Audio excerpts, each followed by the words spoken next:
guys, Matt here. This is my review of The Hitman's Wife's Bodyguard. This movie is directed by Patrick Hughes, who previously directed the first Expendables and The Hitman's Bodyguard. This movie stars Ryan Reynolds, Selma Hayek, and Samuel L. Jackson. This movie is about Michael Bryce, who's been traumatized from the events of the first film, played by Ryan Reynolds. So now he's decided he's going to stop bodyguarding for a while. He's going to take a vacation, relax, and put everything in the past behind him until the past catches up with him. And he runs back into Sonia Kincaid, played by Selma Hayek, and her husband, Darius Kincaid, played by Sam Jackson. So now, the three of these guys are tasked with a mission. Yes, Selma Hayek, Sam Jackson, Ryan Reynolds, together again.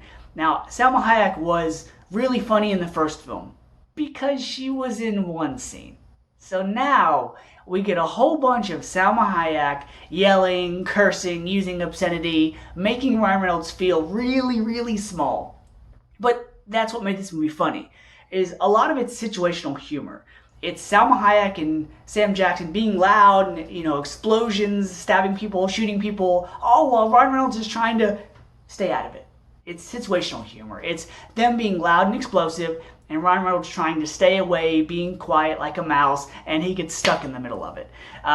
It's a lot of comedy, dramatic moment, and then more comedy that erases it and wipes it all away. Wait, I get it. The movie's a comedy, but when you try to put in action set pieces and dramatic things and things that are supposed to be emotional, they're not going to last long. They last maybe a second, and then they're wiped away with comedy.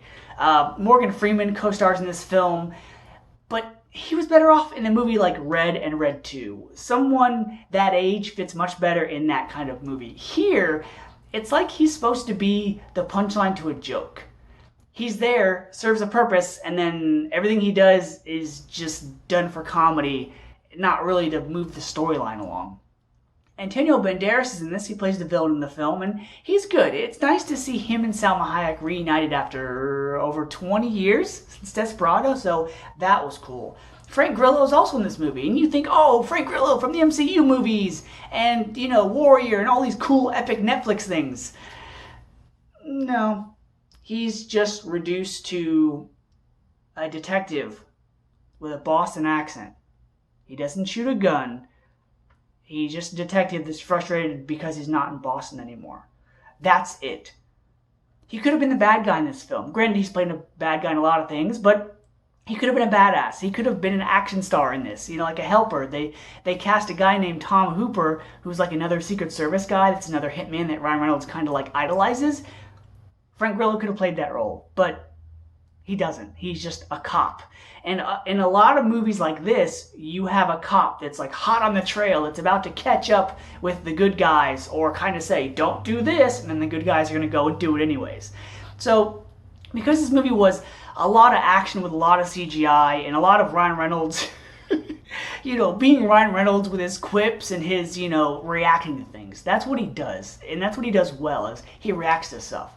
I kind of felt Sam Jackson took a back seat in this one. He's in it, he's one of the co-stars, but Salma Hayek is the one that made this movie. This really could have been the Salma Hayek and Ryan Reynolds film, with Sam Jackson injured, the character injured or out of the movie for some reason. So, because of that, because this movie tried to be over-the-top James Bond, it tried to be, action, it tried to be everything the first one was, it didn't really move it forward. This is a copy and paste of the first one, and that's it. So because of that, if you're into this kind of thing, you'll enjoy the movie. But me, I thought they could have done a better job, considering it's a sequel, and considering that they could have done so much more, but they just got lazy with it. So because of that, I'm going to give The Hitman's Wife's Bodyguard a C-. So until next time, see ya.